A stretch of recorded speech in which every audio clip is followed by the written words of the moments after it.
Hey there, I'm Lindsay Dreyer, and this is the Happy Agent Co. podcast, the real estate podcast for real estate agents and team leads who want to build a business that actually feels good. I've been in real estate for over 20 years, and I created this show because I was tired of the same old one-size-fits-all advice. Each week, I share my tips and strategies along with guest interviews that feature agents who are building a life and business they love. If you're done following outdated advice that does not fit your life and you're ready for a smarter, more human way to grow your real estate business, you're in the right place. Today, we are talking about something that I feel like affects so many real estate agents in the business, which is being part-time and how do you grow your business into full-time. You do not need 40 hours a week to build momentum in your real estate business, but you do need a plan. You need a clear North Star. And if you didn't listen to that episode, go back a few. It's a good one. And a strategy that fits your life right now. So I personally didn't start part-time, but I have coached agents who have, and I've seen firsthand what's possible when you stop waiting for more time and just start working with what you've got. In this episode, we're going to dive into time management, strategic lead generation, how to know when to delegate, and what to do about childcare. And ultimately, how to know when it's finally time to go all in on real estate, quit your day job, and go full time. Let's dive into some keys to success. The first is we need to own the season that you're in. And that can be really hard, especially for those type A perfectionists out there, because you want to be doing more and it is hard for you to not be going just balls to the wall because that is just your state. You just love to go all in. So I know this seems counterintuitive, but you can reframe your part-time identity as a strength, not a weakness. This is actually great that you are working the hours that you have and not the ones that you wish you had. And that is enough. So comparison will kill your momentum. So you need to focus, stay in your lane, and you are not behind, but you are in building mode. So be real with yourself. You don't have to beat yourself up, but you are just working with what you have, and that has to be enough. I find that this mindset of I should be doing more, I should. I know you've probably heard you should all over yourself. So you're probably shoulding all over yourself. I should be doing this, I should be doing that, I should. But a lot of times you're shoulding yourself against full-time agents or against people who have staff or against people who've outsourced or against people who honestly are just lying on social media. So you need to stay in your lane and focus on what you can control. And what can you control? Time management, that's a big one. So really knowing what is your actual availability to work in your real estate business. This is a hard one, especially if you have children, but really knowing where can you find 5 to 7 really focused hours for your lead generation and for client service. So what not to do, and this is where I see a lot of people just go down a rabbit hole, is you should not spend your best hour designing your logo, but you should be spending your best hour prospecting and calling your warm leads or hosting an open house or doing something that's going to actually make it so you generate income. That's the key, is that you need to generate income. Focus on the things that are going to make you money, because that is the flip that needs to happen, is you need to find what works for you to generate money, because that is going to allow you to make the switch from full-time in your other job to full-time in real estate. So how do we set these expectations to clients? I'm available evenings and weekends, and I check messages twice a day at noon and at 5 p.m. I'll make sure you're always updated. Or it's just I am available via text. If we need to do a phone call, I can do that at noon or at 5. So just setting expectations can be a really, really crucial part of being a part-time agent, is setting expectations with your client on when you are available and when you are not. Another piece of being a part-time agent is you have to delegate. You're not going to necessarily be able to do this alone unless you have just a massively flexible full-time job, which some of you do. So big ups. But I know a lot of the part-time agents I've seen do not have that flexibility. So while you don't need to go and hire full-time help because you probably can't afford it, you may want to have a transaction coordinator. You may want to have a showing agent who can be there for showings or inspections when you're not available. And you probably want to have a strong process or system that you are running your clients through, which includes templates for the different phases.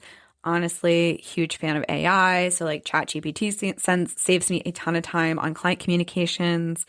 But I want you to really start thinking about where can you not show up in your business and then building support around that. So maybe it's marketing help. Maybe it's that TC, but just really thinking about I'm building my business with these limited hours and I want to stay in the zone of genius, like where I spend the best time and is the most valuable to my business. It's going to bring in the most coins, honestly. And most of the time that's client facing stuff. So just really making sure you're honing in on that. The next piece is lead generation, which I know is probably a struggle for every single real estate agent out there, but I feel like it's even more of a struggle for part-time agents because you have limited hours and limited budget. So really focusing on sphere marketing, low cost, high return activities that are sustainable. And I believe that life integrated activities are the best ones because you can go about your full-time job, you can go about being a mom, a dog mom, whatever bucket you're in, but you're basically integrating your real estate into those life activities. So you could sphere market at the PTA, it could be at a mom group, it could be on the weekends, it could be at your kids' sporting events. So really starting to think like, how can I market myself where I'm already showing up? Because that is the lowest hanging fruit. And a lot of times it's people already know you, they already like you, and they already trust you. So of course they're going to transfer that into real estate. Also, when you are out and about doing your life stuff, it could be like texting some people from your school pickup line. It could be handwriting notes during your practices for your kids' sports. It could be email batching your newsletters for the entire month on like a Sunday night, or maybe it's just a short video update from your car.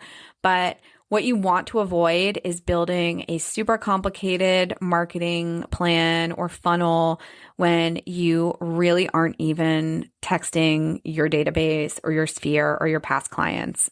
One of the biggest struggles is people come to me and they say, I don't have a sphere, I don't have a database. And that's a challenge for you to really tackle. And again, it goes into these life activities. So it could be like, hey, I'm growing my real estate business and putting together a list of people I want to stay in touch with. Can I add you to my monthly updates? And then get your monthly updates out. So really just getting out there any way you can in ways that are low cost, high return, and sustainable. Those are the keys when you are part-time because you don't have the budget, you don't necessarily have the time, and you need to do things that are consistent or easy to do on a regular basis. This whole episode would be incomplete if we did not talk about the childcare conversation. You cannot build a business without support if you have children, period. Real estate is not magically flexible, and it really only works if you have a real childcare plan. And this obviously depends on how old your children are. Mine are 4, 7, and 10. So I have been through it. I understand the baby years, and budgeting for childcare was so important for me to keep my real estate business running. And I've seen a lot of moms just not give themselves enough support when it comes to childcare. It is so hard to focus when you have kids around you. I don't care if they're watching Bluey or they're reading a book or they're playing Legos, but it is hard to focus when you know you're going to be interrupted at any moment. I can't do it. That's why I have an office outside of the house. I just can't. So your schedule needs to be real. Where you're working needs to be ideal. And you just have to be realistic with yourself. So what can you budget for childcare as an expense? Who can you ask for help unapologetically? we need our village in this instance. And then also just consider creative solutions. Maybe there's another real estate agent who has kids that you guys could do like a kid swap, like babysit each other's kids, take turns. Could be shared babysitters with other moms in your office. I know the YMCA was a huge one. Like you can pop in and work from there. And it was like 3 hours of childcare. Heck yes. There are sometimes aftercare, preschool, like daycare centers, like just co-op programs actually through like rec departments, like get creative. And I know so many of you feel guilty because you're like, I'm not going to pay for childcare if I don't have any money coming in. But this is how you invest in your career. And this is how you build that path to becoming a full-time real estate agent. The other thing is that mom guilt sets in, which is I'm choosing work over my kids, but I challenge you to reframe that, which is you're not choosing work over your kids. You're choosing long-term stability for your kids. Like that requires focus time to build. Like you are going to be building a career and a wealth plan and a wealth journey that needs your focus. I know this is really hard if you don't have a partner who is fully on board. I remember I knew an agent who was making like $150,000 to $175,000 a year, and she had her first child, and she had this discussion with her husband about putting her daughter in daycare, and he said, absolutely not. And I was talking to her and I'm like, you make enough money to pay for yourself. Like, why? Like, this is crazy. And she was like, he won't let me. I'm just going to have to be a stay-at-home mom. And it was really sad for me because it was clear she loved her real estate career and she did not have a supportive partner. And he basically had her give up on her career. Like she gave up her real estate career to become a stay-at-home mom, which is totally fine. Like if that was her choice, I totally support it. Like we need moms, obviously.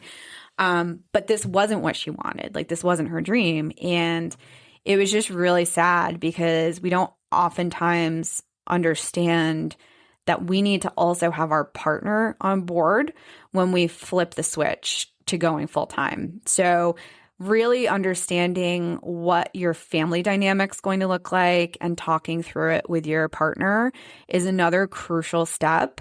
Not only the financial implications, but the time and schedule implications and the mental load implications of who's going to need to be available on nights and weekends and who's doing the laundry, who's cooking dinner and all of that. So I've seen that not only cause some really severe problems, but I've seen it cause divorce because women basically build this massively successful real estate business, but they didn't take their partner along for the ride with them. So that's another consideration. It's not just childcare, but also how is this going to shape your family in the future and having a plan for that and making sure that your partner is on board with it. So lastly, I want to talk about when can you flip the switch and go full time? So there's some signs that you might be ready. You are consistently closing 1 or 2 deals every other month. You have 3 to 6 months of savings. So you're financially have those in reserves. You have that emergency fund because it does take time to ramp up.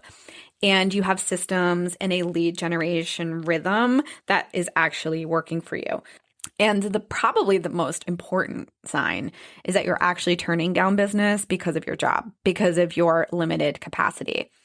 So I know it can be hard sometimes, but it's okay to tell yourself that I've built the systems, I've saved the cash cushion, and I've proven I can do this. So now it's time to take a bet on me.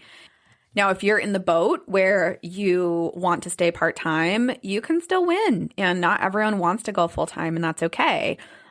Real estate can be a powerful income stream and identity, even if it's not your 9 to 5. But I think that there's 4 things you need to have if you are going to stay part-time. You need to be clear about your availability with clients. You need to be consistent in how you show up. You need to be visible with your sphere and then be honest about your capacity.